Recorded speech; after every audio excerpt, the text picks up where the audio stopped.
जय श्री कृष्णा, राधे राधे। प्रश्न पूछा है चंदा गौड़ यानी कि चंदा शर्मा। चंदा शर्मा ने पूछा है कि जब हम पूजा करते हैं, साधना करते हैं, तब मन भटकता क्यों है? हमारा मन क्यों भटकता है, ये प्रश्न पूछा है। और प्रश्न अति उत्तम है, क्योंकि ये बहुत लोगों का प्रश्न है। बहुत लोगों का मन पूजा साधना या पढ़ते समय या ध्यान करते समय भटकता है। क्यों भटकता है, इस पे आज हम बात करेंगे। इस चित्र को ध्यान से देखो। इसमें पहला ये है मन, फिर दूसरा है बुद्धि, फिर है चित्त और अहंकार। ये चार अंतःकरण कहलाता है। ये चार अंतःकरण को ठीक से आप जब समझ जाओगे तो आप इस मन की कार्य क्षमता को भी समझ जाओगे। साइंस मानती है, विज्ञान मानता है कि कॉन्शस और सबकॉन्शस यानी कि चेतन मन और अचेतन मन और ये जो मन होता है भीतर के, इसके बारे में विज्ञान मानती है। लेकिन योग शास्त्र मानता है अंतःकरण के बारे में, और बड़ा मार्मिक है योग शास्त्र, विज्ञान से बहुत आगे है। और मैं ये नहीं कहता कि कभी विज्ञान वहाँ नहीं पहुँच पाएगी, विज्ञान पहुँच सकेगी, क्योंकि विज्ञान के पास अस्त्र शस्त्र है वहाँ पहुँचने का।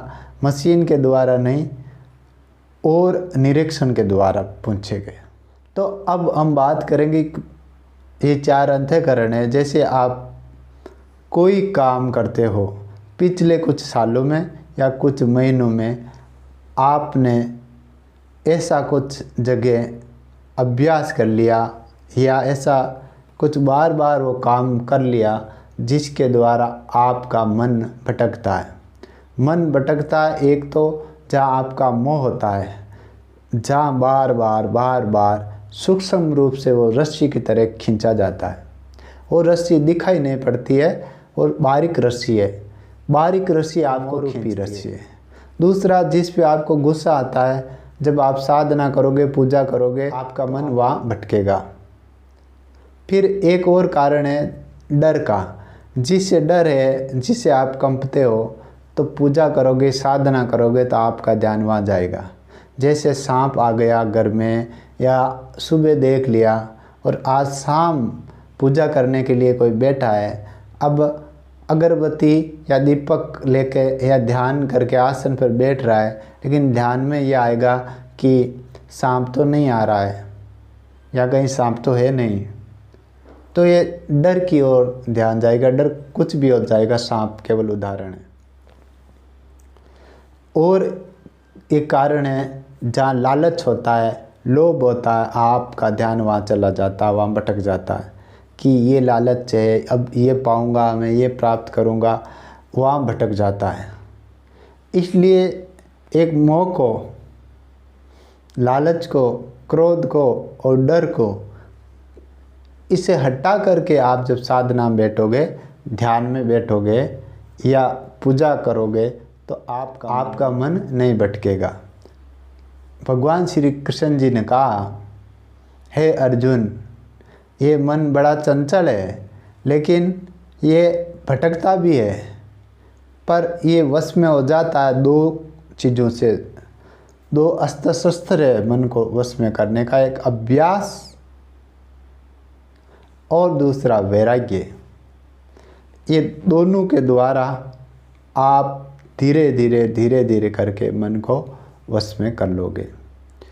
बार बार जहाँ आपका मन भाग रहा है, भटक रहा है, अभ्यास करते जाओ, पूजा में मन लगाते जाओ, पूजा करते जाओ। बस केवल मन भटकेगा, पूजा करते जाओ, मन भटकेगा, पूजा करते जाओ। एक समय आ जाएगा कि आपका मन नहीं भटकेगा, क्योंकि जैसे पूजा करोगे, जिससे आपका मोह है, आपका मन वहाँ भटक जाएगा। और वहाँ भटका हुआ मन लौट लौट के फिर आपके पास आएगा, फिर भटकेगा, फिर साधना में आएगा, फिर भटकेगा। इससे आप बहुत विचलित हो जाओगे। विचलित होने के कारण पूजा का परिणाम शुभ नहीं मिलता। इसलिए मन को स्थिर करने के लिए गीता शास्त्र का ये दो जो अस्त्र शस्त्र है, यानी कि एक तो अभ्यास, एक वैराग्य। बार बार अभ्यास करते जाओ, अभ्यास करते जाओ। और जिस चीज़ से मोह है उससे धीरे धीरे वैराग्य करते जाओ, हटते जाओ। और अभ्यास और वैराग्य, अभ्यास और वैराग्य करते करते एक दिन मन स्थिर हो जाएगा, स्थिर हो जाएगा, और आपका मन पूजा में लग जाएगा, और आपका मन साधना में लगेगा। साधना का परिणाम शुभ होने लगेगा। लेकिन ये चीज़ एक दिन में, एक घंटे में नहीं होने वाली। आप लगातार अभ्यास करते जाओ, नित्य अभ्यास करो। कम से कम 5 महीना, 6 महीना या 1 वर्ष लग जाता है, तब आपको झलकी आने लगेगी, तब आपको एक शांति की लहर आने लगेगी। चित्त है लहरें पैदा करने वाला। चित्त में वृत्तियाँ उठती है, मन में विचार उठते हैं, और बुद्धि निर्णय लेती है। लेकिन भटकता हुआ मन हो तो बुद्धि ठीक से निर्णय नहीं ले पाती है। इसलिए साधना है, लेकिन साधना और पूजा ये सब के सब अभ्यास पे टिके होते हैं। बार बार अभ्यास करो, लेकिन अभ्यास करने के साथ साथ जिस चीज़ में आपका मन भटकता है और जहाँ आपको कोई डर लगता हो उससे वैराग्य करते जाओ, उससे दूर हटते जाओ। एक समय ऐसा आएगा कि मन आपका स्थिर हो जाएगा, आप स्थिर हो जाओगे और फिर नहीं भटकेगा। इसलिए और ये वीडियो आपको पसंद आया तो इसे लाइक करें, शेयर करें, कमेंट करें।